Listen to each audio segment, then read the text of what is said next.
Te sens-tu seul et abandonné, dans la souffrance ou dans la maladie? As-tu perdu l'espoir d'un lendemain meilleur? Alors, ne te décourage pas. Participe au programme télévisé Urgence en composant le code qui te sauvera peut-être la vie. Ou par email, canal2inter/8urgence@yahoo.fr. Ouvre ton cœur et ils te tendront la main. Quel bonheur que de se savoir utile pour son prochain. Quelle joie que de savoir que par nos mains, par nos cœurs et par nos prières, nous avons pu redonner la santé et la joie de vivre à des personnes qui avaient perdu l'espoir. Mesdames, Messieurs, salut et bienvenue à ce programme d'aide et d'assistance sociale Urgence. Maman Evelyne et le petit William vont de mieux en mieux. C'est par cette bonne nouvelle que nous commençons ce programme. Regardez.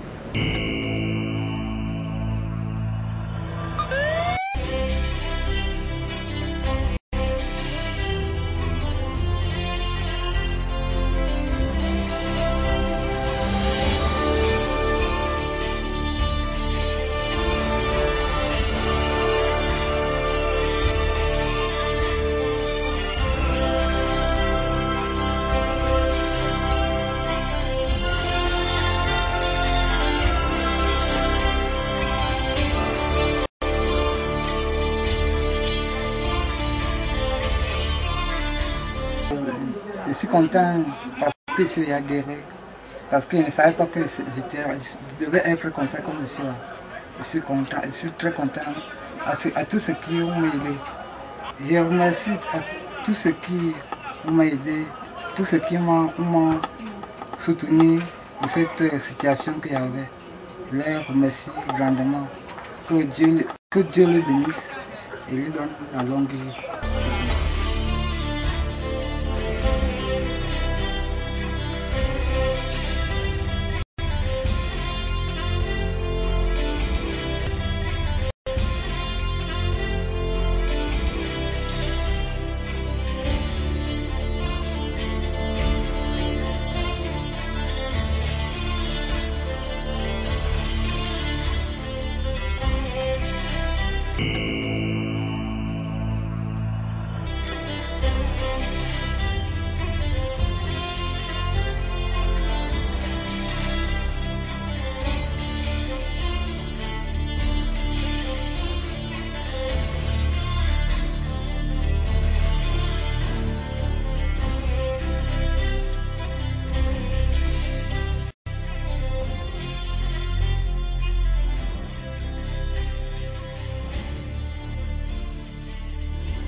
À vos contributions et vos soutiens divers, Jean-Paul Atchoum, qui a fait l'objet de la précédente édition, pourra très bientôt retrouver sa santé.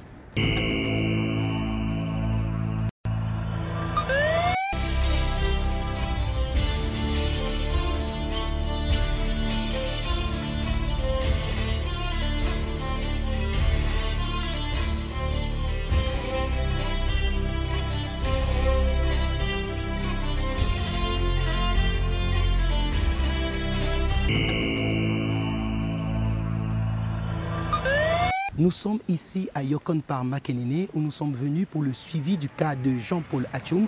Jean-Paul Atchoum, qui a justement fait l'objet de l'émission précédente, est victime d'une éléphantasie testiculaire. Vous êtes certainement déjà au courant de son cas. Et nous sommes donc venus pour le suivi de Jean-Paul Atchoum sur le terrain, pour le préparer spirituellement, psychologiquement, afin qu'il puisse affronter justement l'opération qui aura lieu dans très peu de temps. Vous avez justement été très nombreux à participer à cette émission. Nous avons par vous pu atteindre, nous l'espérons bien, le montant qui avait été fixé à l'avance par les médecins et nous comptons graduellement davantage prendre soin de lui.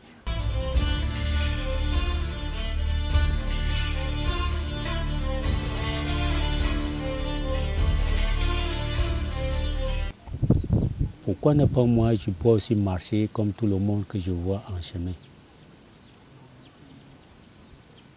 Même comme je passe là, les autres classent sur moi, ils rient sur moi.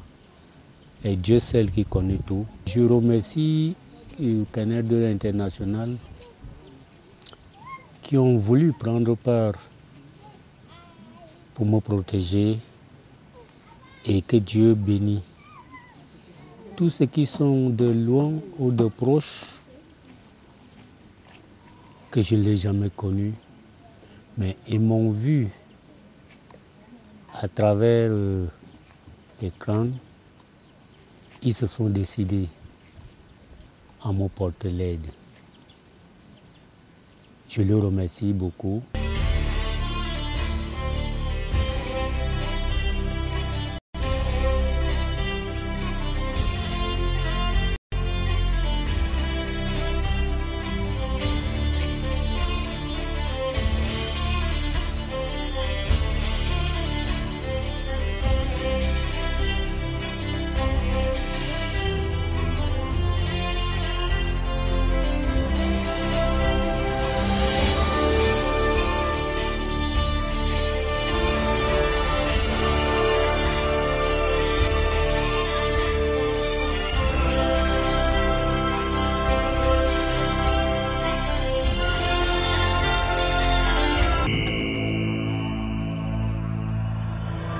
Nos prochaines éditions, nous vous présenterons le travail que vous avez pu effectuer dans la vie de Jean-Paul Atchoum grâce à votre soutien, à vos contributions matérielles, financières et même spirituelles.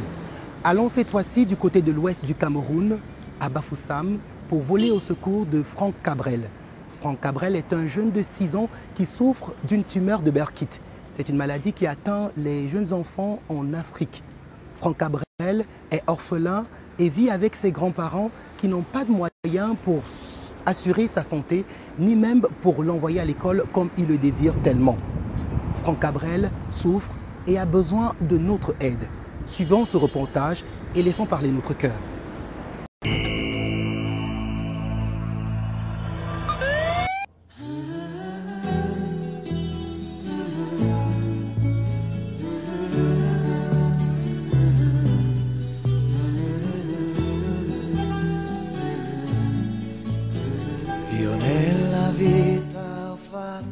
Il est très facile de se rendre compte qu'on est différent des autres.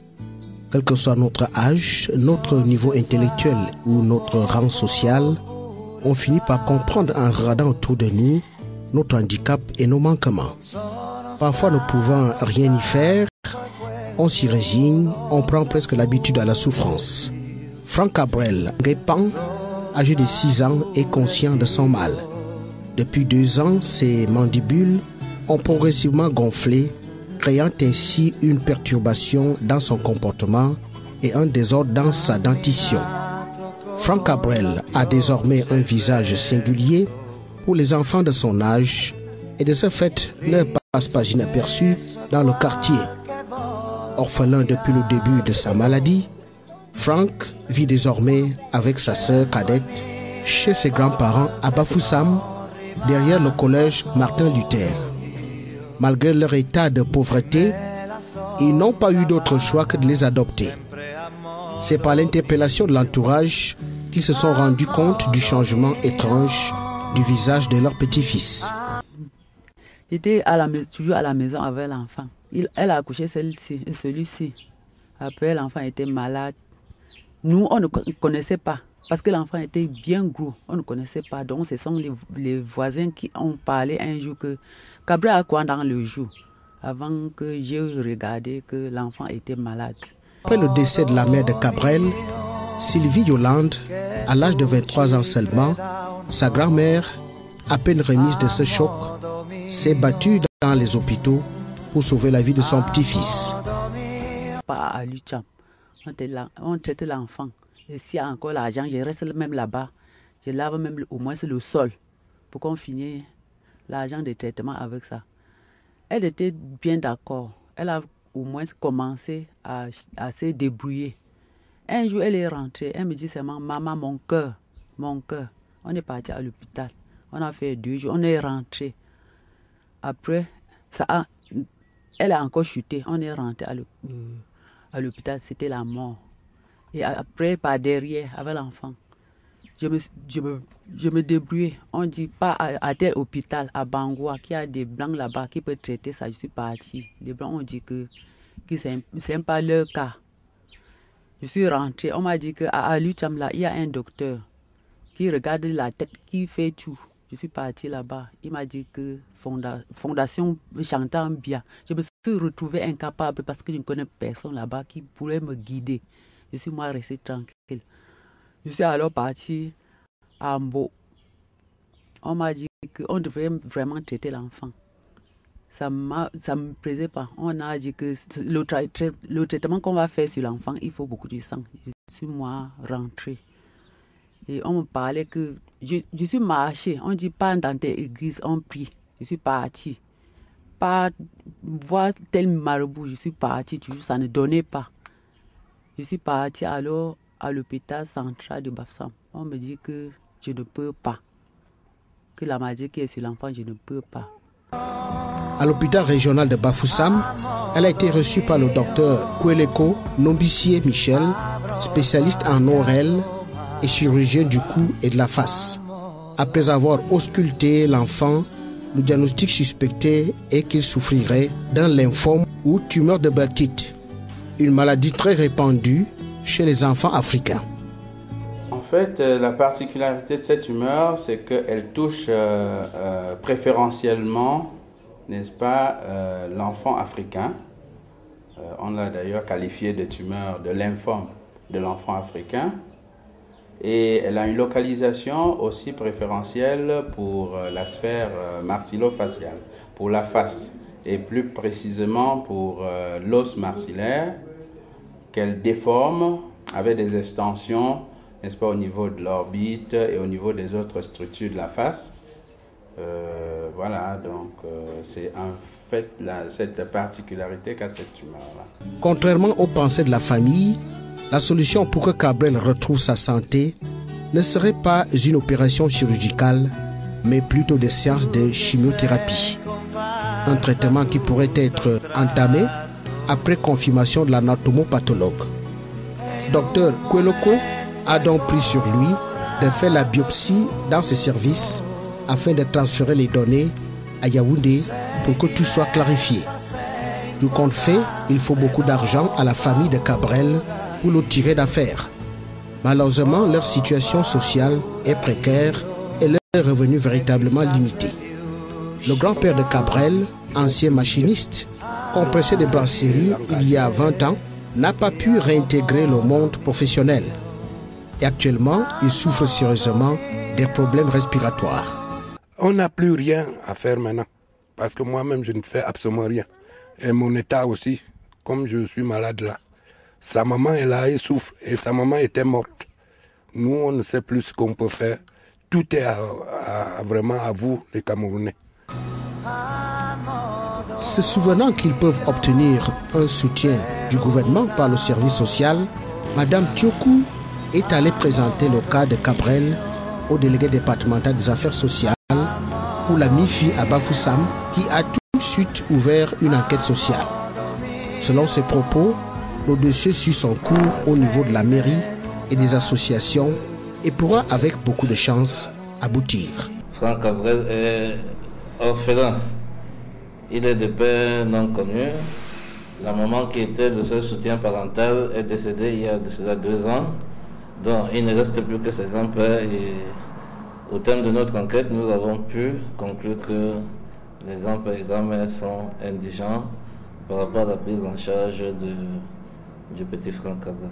J'ai eu à vivre des cas comme ça sur le terrain dans le temps et nous étions impuissants à réagir. Et c'est pour cela que l'initiative de Canal 2 International, je trouve que c'est une bonne initiative.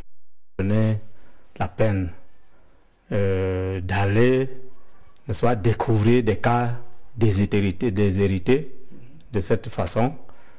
Les cas qui ne peuvent pas être pris en charge par les familles concernées, compte tenu de la complexité des cas.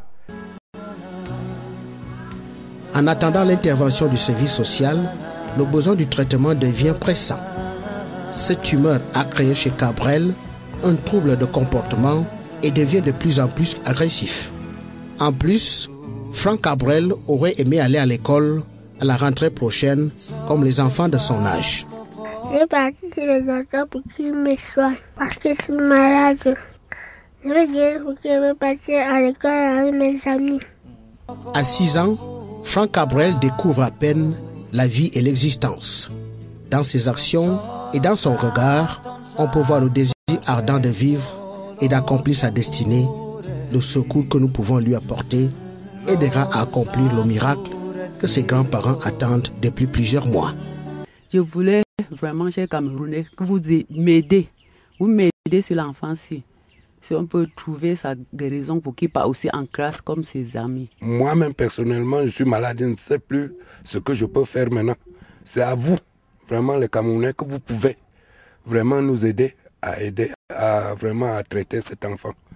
C'est tout ce que je peux demander à nos frères. Je pense que s'il y a une solidarité autour de ce gamin, on peut arriver déjà à poser le diagnostic, ensuite à le traiter. L'action du gouvernement que nous envisageons ne suffira pas.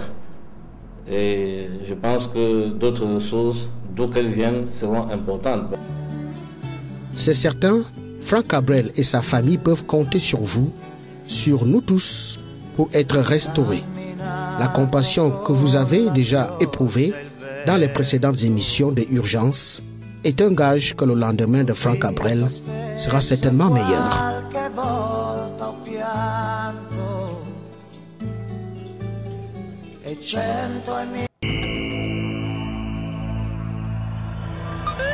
Non loin de Franck Cabrel, à Tonga dans le Ndé, se trouve également un malade qui crie à l'aide à plein gosier.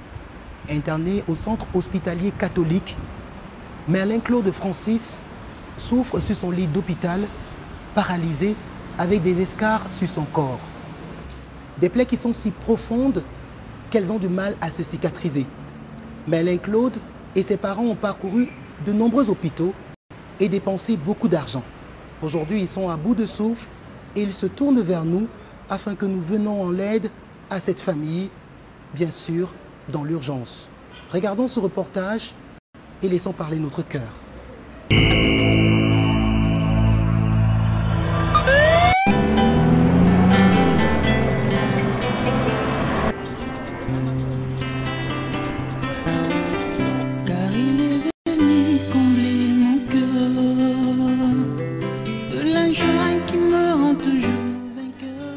Faut-il réellement croire que la vie réserve des surprises à l'homme, des événements renversants et catastrophiques qui détruisent à jamais leurs plans pour l'avenir? On se lève un matin plein d'espoir et le soir, tous nos rêves sont envolés comme la fumée sous l'action du vent. Et là, oui là, on se rend compte de la précarité de l'existence et de la fragilité de l'être humain. Cette réalité s'impose à nous tous les jours, qu'on le veuille ou non. Merlin-Claude Francis n'a pas pu échapper à cette règle. Aujourd'hui, il ne se reconnaît plus lui-même.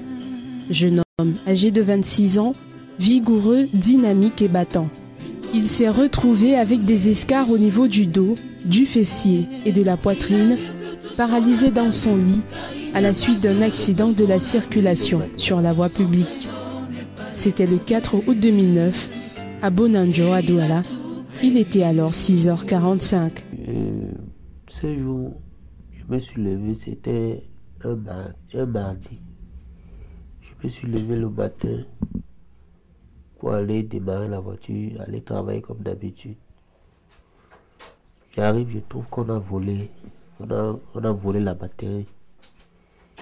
Je cours maintenant, j'appelle mon papa et dis à mon papa qu'il vient aussi voir ce qui m'est arrivé. Il vient, il trouve aussi qu'on a volé la batterie. Subitement, je sors le téléphone dans ma poche. J'appelle un ami au Kamasi. Je lui demande combien on vend la batterie. Il me dit, si je veux trouver une bonne batterie, je peux trouver une bonne batterie à 20 000 francs. J'ai pris la moto, on a fait face à face avec une autre moto. C'est tout ce que je connais. Parce qu'on a fait face à face, je suis tombé dans le coma. Étant devenu mécanicien, Merlin-Claude avait décidé de se battre comme un grand garçon pour sortir de la dépendance parentale. Son père l'y a aidé en le soutenant dans l'obtention d'une camionnette dont il est désormais le propriétaire. Mais malheureusement, il ne pourra peut-être plus être au volant de cet engin qui était pour lui une source de revenus. Après l'accident, son père a parcouru avec lui plusieurs hôpitaux à Douala, à Bamenda et à Tonga pour qu'il puisse se rétablir. Mais le verdict a toujours été négatif. Et subitement, je l'ai suivi à la cantine. Arrivé à la cantine, bon, on m'a donné une chambre au niveau de l'étage. J'ai tout fait pour qu'on me donne une chambre en bas. On a refusé et il pesait comme le corps était déjà paralysé. Je ne pouvais pas le porter seul. Même comme j'étais avec des femmes, on ne parvenait pas à le porter. Donc c'est ça qui m'a fait enlever l'enfant pour la garnison militaire. Et à la garnison, on n'a pas pu tarder parce que le colonel a dit que ce n'était pas à leur niveau. Nous sommes allés à l'hôpital général où on y a passé 1 mois. Arrivé là-bas, le docteur, après, les escales ne faisaient que continuer parce qu'ils ont dit que tant que les escales ne peuvent pas finir, on ne peut pas l'opérer. Et c'est comme ça que j'ai été obligé de rentrer par la suite. Au centre hospitalier catholique de Tonga, dans son village natal où il se trouve actuellement, les infirmiers se battent tous les jours pour lui administrer des soins afin qu'il guérisse de ses profondes blessures qui ont surgi suite à sa position statique sur le dos et sur le ventre. Depuis ce jour donc il est arrivé, nous continuons à faire les pansements et aujourd'hui, les choses sont en train d'évoluer en termes de la cicatrisation des plaies. Parce qu'il faut avouer ici qu'il avait de multiples plaies très infectées au niveau du corps. Nous avons continué, certaines plaies sont presque finies. Il reste encore quelques plaies larges au niveau du dos, au niveau de la cuisse gauche, au niveau des talons et au niveau de la cage thoracique, au niveau de la poitrine. Ces plaies aussi sont en train de guérir progressivement. Pour les soins, les pansements, nous avons utilisé le matériel à notre disposition. On utilise des compresses, non, mais on peut évaluer quand même par jour une somme de presque 5 à 6 000 francs pour faire les soins. Selon les rapports médicaux, la paralysie de Merlin Claude serait irréversible. Le malade aurait dû être pris en charge 48 heures au trop tard après l'accident. Aujourd'hui, le changement de situation ne relève que d'un miracle. Un miracle que Merlin attend avec foi et de temps en temps le manifeste. Mais ce garçon est très courageux parce qu'après plus d'1 année d'hospitalisation, il se dit qu'il va guérir. Cette espérance est motivée par sa conversion et son engagement à suivre Jésus-Christ. En effet, de manière régulière, Merlin, qui désormais a compris que son sort est entre les mains du Créateur, pour qui rien n'est impossible, se fait exhorter par le pasteur James Mboza, qui a pris sur lui de prier jusqu'à ce que guérison s'en suive. C'était pendant notre temps d'évangélisation dans le quartier que nous sommes venus tomber sur le cas de cet garçon. Et quand on a vu la situation, c'était vraiment délicat. Nous avons pris le temps pour prier pour cet garçon. Et aussi, on a constaté que l'évangile n'est pas seulement la théorie, mais aussi pratique. C'est pour cela que nous avons décidé de prendre le cas pour amener jusqu'à Bingo. Bon, mais là, nous connaissons que il y a le côté spirituel et le côté physique. Et le côté physique, c'est traité par le médecin, alors que le côté spirituel, ce sont les croyants, avec la prière.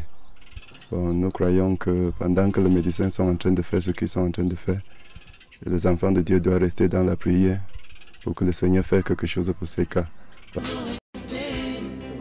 La famille de Merlin a déjà épuisé par les multiples dépenses. En 1 an, c'est déjà plusieurs millions qui se sont envolés sans qu'il n'y ait un résultat concret et visible.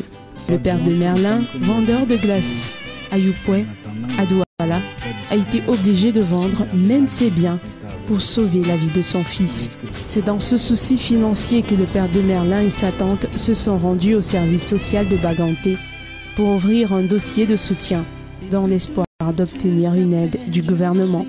Merlin Claude n'a plus de mère. À peine l'a-t-il connu qu'elle est allée en aventure dans un pays voisin, abandonnant son foyer et ses enfants. Le désir du pauvre Merlin aujourd'hui, c'est de guérir de ses blessures et si possible, de s'asseoir, ne serait-ce que s'asseoir sur une chaise roulante afin de se déplacer. Et c'est vers nous que son regard se tourne. Mon désir, si je pouvais au moins marcher même dans les fauteuils roulants, ça doit me plaire. S'il y a quelqu'un qui peut m'aider, si des hommes de bonne volonté peuvent m'aider, ils m'aident parce que mon papa est dans... Mon papa, il est là à bout de souffle. Même sa petite maison qu'il avait, il a vendue pour mon problème. Donc il est à bout de souffle. Donc si on peut m'aider, au moins, ça doit beaucoup me plaire.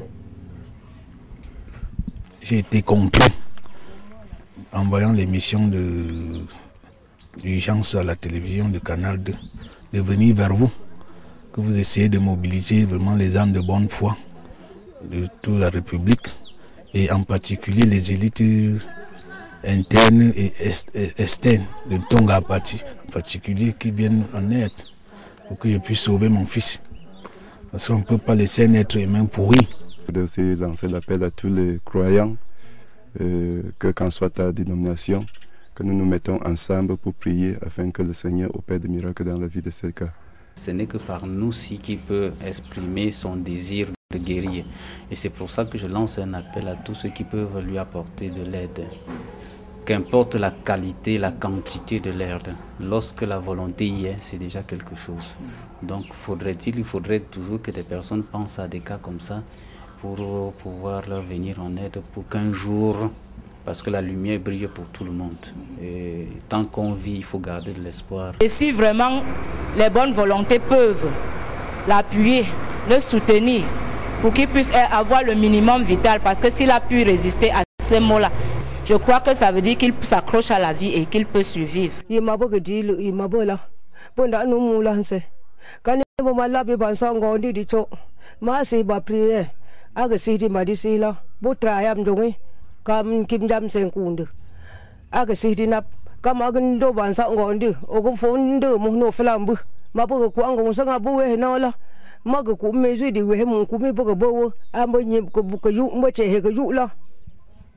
Une histoire pathétique.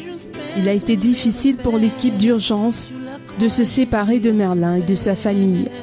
Mais il était important que le compte rendu soit fait afin qu'une action concrète soit effectuée par les téléspectateurs de Canal 2 International pour tirer d'affaire ce jeune homme qui a encore beaucoup à prouver à son entourage. Il sait également qu'il pourra un jour être la fierté de son pays. Alors, comme d'habitude, manifestons notre compassion à l'égard de Merlin. Nos actions porteront certainement des fruits. Et promet la joie à tous les médisés.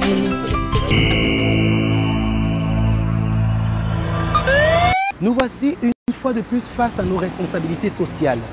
Deux malades, Franck Cabrel et Merlin Claude Francis, comptent sur nous pour retrouver la santé qu'ils ont perdue il y a de cela quelques années.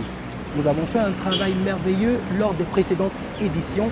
Nous avons la certitude qu'avec tous nos mains, avec notre cœur et avec nos prières, nous pouvons également faire le travail pour ces deux cas. Mesdames, Messieurs, nous comptons sur votre cœur compatissant pour véritablement agir promptement et dans l'urgence. C'est ici que prend fin cette émission. Mesdames, Messieurs, au revoir et à la prochaine édition sur Canal 2 International.